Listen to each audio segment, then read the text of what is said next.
बिस्मिल्लाहिर्रहमानिर्रहीम अस्सलामुअलैकुम वरहमतुल्लाहि वबरकातुहू। उम्मीद है कि आप सब लोग ठीक होंगे। अल्लाह पाक अपना ख़ास रहम करम फरमाए, दुनिया और आखिरत की आफ़ियत दे, अपना कुर्ब नसीब फरमाए, आमीन सुम आमीन। इसी प्यारी सी दुआ के साथ हम अपने व्लॉग का आगाज़ करते हैं। आज मैं आप लोगों के साथ शेयर करने वाली हूँ जो हमारा एक बहुत ही कॉमन मसला है हमारे बेबीज़ में, जो हमारे बेबीज़ के कॉलिक इश्यूज़ होते हैं। आज हम उस पर बात करेंगे। तो मैं आप लोगों के साथ अपना एक्सपीरियंस शेयर करूँगी। माशाल्लाह मेरे 3 बच्चे हैं, तो मैंने अपने तीनों बच्चों में किस तरह इस चीज़ को फ़ेस किया है, तो आज मैं आप लोगों के साथ ये चीज़ें सब शेयर करूँगी। अल्हम्दुलिल्लाह मुझे मेरे तीनों बच्चों के टाइम पे इतना ज़्यादा मतलब कॉलिक इशू को लेकर इतना ज़्यादा सफ़र नहीं करना पड़ा, क्योंकि उसकी रीज़न मैं आप लोगों को बताती हूँ। जो मैं समझती हूँ उसकी रीज़न ये है, जो सबसे मेन रीज़न है वो है मदर फीडिंग। तो माशाल्लाह से माशाल्लाह मेरे बच्चे मदर फीडिंग पे होते हैं। टोटली मैं उनको तकरीबन फ़र्स्ट 4 मंथ तो मैं उनको टोटली मदर फीडिंग पे ही रखती हूँ। तो कोई एक आधा फीडर दे दिया बड़े से बड़ा, उसके अलावा मतलब कहीं गई हुई हूँ तो पीछे से किसी ने दे दिया, वरना वो माशाल्लाह से दिन रात मैं उनको टोटली मदर फीडिंग पे रखती हूँ। माँ का दूध जितना बच्चे के लिए बेनिफिशियल है ना, कोई भी चीज़ नहीं है। ये तो हमें डॉक्टर्स खुद भी कहते हैं और हम सबको यकीनन खुद ही पता है इस बात का। तो माँ का दूध पीने से एक तो बच्चे को कॉलिक इशू बहुत कम होता है, तकरीबन समझ लें कि ना होने के बराबर ही होगा। कुछ बच्चे होते हैं जिनको शाम में इतना ज़्यादा इशू होता है, वो बहुत रोते हैं। काफ़ी मदर्स हैं जिनकी कंप्लेन होती है कि शाम में बच्चा बहुत रोता है। तो आप लोग ऐसा किया करें, तो कोशिश किया करें फ़र्स्ट 4 मंथ है आप अपने बच्चे को मदर फीडिंग पे रखें। कुछ लेडीज़ होती हैं जो जॉबियन होती हैं, कोई किसी वजह से, कोई अपने हेल्थ इश्यूज़ की वजह से नहीं मदर फीड करवा सकती, तो उनको ज़ाहिर है मजबूरन करना पड़ता है, फीडर पे लाना पड़ता है, फार्मूला मिल्क पे लाना पड़ता है। तो बस उनके लिए यही है, फिर उनको दवाइयाँ साथ-साथ देनी पड़ती हैं, क्योंकि डॉक्टर्स खुद भी कहते हैं कि 4 टू 6 मंथ तक बच्चे को कॉलिक इशू रहता है। ये एक नेचुरल चीज़ बन गई है एक तरह से। तो माशाल्लाह उसके अलावा मैं मसाज करती हूँ इसको ख़त्म करने के लिए, और जो थोड़ा बहुत अगर इनको इशू होता भी है तो मैं उसमें मसाज करती हूँ। और मेरा जो एक एक्सपीरियंस रहा है ना, मेरे तीनों बच्चों में मुझे थोड़ा सा मिराह ने तंग किया था, तो उसके अलावा मेरे माशाल्लाह दोनों बेटों ने इतना ज़्यादा तंग नहीं किया। स्टार्ट में इनको हुआ था, जब स्पेशली ज़ैद पैदा हुआ था तो हम बहुत परेशान हो गए थे कि ये पता नहीं किस तरह की आवाज़ें निकालता है, ये क्या है। फिर हम डॉक्टर के पास गए, उन्होंने कहा कि बस एक नॉर्मल चीज़ होती है, इतना ज़्यादा आप परेशान ना हो। उन्होंने हमें दवाइयाँ वगैरह लिख दी, लेकिन माशाल्लाह ज़ैद तो टोटली मदर फीड पे था, तो फिर उसको इतनी देर तक ये सारा टाइम पीरियड फेस नहीं करना पड़ा।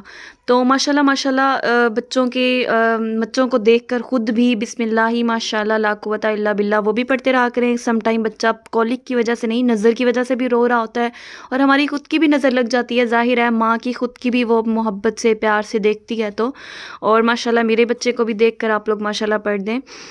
तो अल्लाह पाक सबके बच्चों को अपनी हिफाजत में रखे। और दूसरी बात ये है कि जब मैंने ये चीज़ें फ़ेस की थी ना, मैंने सिर्फ इनको जो दिया था सिर्फ डाई गैस दिया था। इस टाइम तो मेरे पास नहीं अवेलेबल, मैं साथ पिक्चर अटैच कर देती हूँ, और ऑब्वियसली मेरे ख़्याल से सबको ही पता होगा डाई गैस। मैं डाई गैस देती थी, दिन में सिर्फ 1 टाइम ही देती थी, उसको 2 से 3 टाइम दे सकते हैं, उसके ऊपर लिखा होता है। तो अब तो मैं हारिस को कुछ भी नहीं दे रही, माशाल्लाह वो सिर्फ मदर फीड पे है। उसको मैंने फीडर देने की कोशिश की है, तो वो इतना खुशी से नहीं लेता। और आप लोगों को अपने बच्चे के कॉलिक इशू के लिए एक तो मसाज करना चाहिए। मसाज मैं जो करती थी इस डायरेक्शन में करती हूँ, और मैं इस डायरेक्शन में करती हूँ। तो हारिस पे जो मैंने मसाज किया था वो मैं पहले भी वीडियोस में दिखा चुकी हूँ कि मैं इस ऑयल के साथ करती थी, तो कोकोनट ऑयल के साथ करती थी। लेकिन अब सर्दियाँ आ गई हैं तो ये फ्रीज़ हुआ है, तो आजकल मैंने इसको छोड़ा हुआ है, तो मैं अब बेबी ऑयल लेके उससे इसका मसाज किया करूँगी। तो मैं सरसों का तेल यूज़ नहीं करती, मैंने सुना है उससे काले हो जाते हैं, तो फिर ज़ाहिर है मैंने उसको यूज़ नहीं किया। मसाज मैंने हमेशा इस तरह और इस डायरेक्शन में करती हूँ बच्चे के ना। तो और बेबी के जो कॉलिक इशू को जानना हो कि बच्चे को गैस हुई हुई है या कुछ भी हुआ है, तो आप उसके पेट को देखा करें। अगर पेट इस तरह नरम है और बच्चे को पेट पे हाथ लगाने पे बच्चा रो नहीं रहा, तो इट मीन्स कि इसको कॉलिक इशू कोई नहीं हुआ हुआ। और अगर बच्चे को पेट हार्ड हुआ है और उसके पेट को ऐसे थोड़ा सा भी दबाओ तो वो रोने लग जाता है बहुत ज़्यादा, तो मतलब है इसको गैस हुई हुई है, इस तरह के इश्यूज़ हुए हुए हैं। और दूसरा, मेरी जिठानी है, उन्होंने मुझे बताया था कि बेबी के लिए ना इस तरह एक्सरसाइज किया करें। लाइक ये बेबी की ना इस तरह पकड़ के एक्सरसाइज किया करें दोनों लेग्स को। तो मैंने एक हाथ में साइडा मोबाइल पकड़ा हुआ है, तो आप लोगों ने इसी तरह दोनों लेग्स की इस तरह से आराम आराम से ऐसे एक्सरसाइज करनी है। इससे गैस रिलीज़ होती है, तो बच्चे को गैस नहीं होती। और उसके अलावा डाई गैस पिलाएं। बस मैंने तो यही चीज़ें की हैं हारिस के साथ। जब हारिस को स्टार्ट में थोड़ा बहुत स्टार्ट हुआ था तो मैंने यही चीज़ें की थी, और अल्हम्दुलिल्लाह ही कसीरा उसको माशाल्लाह माशाल्लाह फिर इतना ज़्यादा फेस नहीं करना पड़ा अपना कॉलिक इशू। तो बस मैंने तो खुद पर्सनली यही यूज़ किए हैं। जैद को मैं देती थी ग्राइप वाटर और पता नहीं क्या कुछ, जो मुझे पहले कहा गया। जैद ज़ाहिर है पहला बेबी था, मुझे खुद को इतना एक्सपीरियंस नहीं था, लेकिन मैंने मिरहा को भी अलावा डाई गैस के कोई नहीं दिया। सिर्फ एक डॉक्टर ने दिए थे कॉलिक ड्रॉप्स, वो पिलाए थे, क्योंकि मिरहा ने सिर्फ 4 मंथ मदर फीड पे रही थी। उसके बाद उसने छोड़ दिया था, फिर उसको टोटली फीडर पे शिफ्ट कर दिया था मैंने। तो फिर उसने मतलब 1 टाइम भी वो मदर फीडिंग पे नहीं थी। और मदर फीड का भी इशू होता है, कुछ लोगों के माँ का दूध सही नहीं आ रहा हो, तो उसके लिए भी मैं मज़ीद वीडियो बनाऊंगी।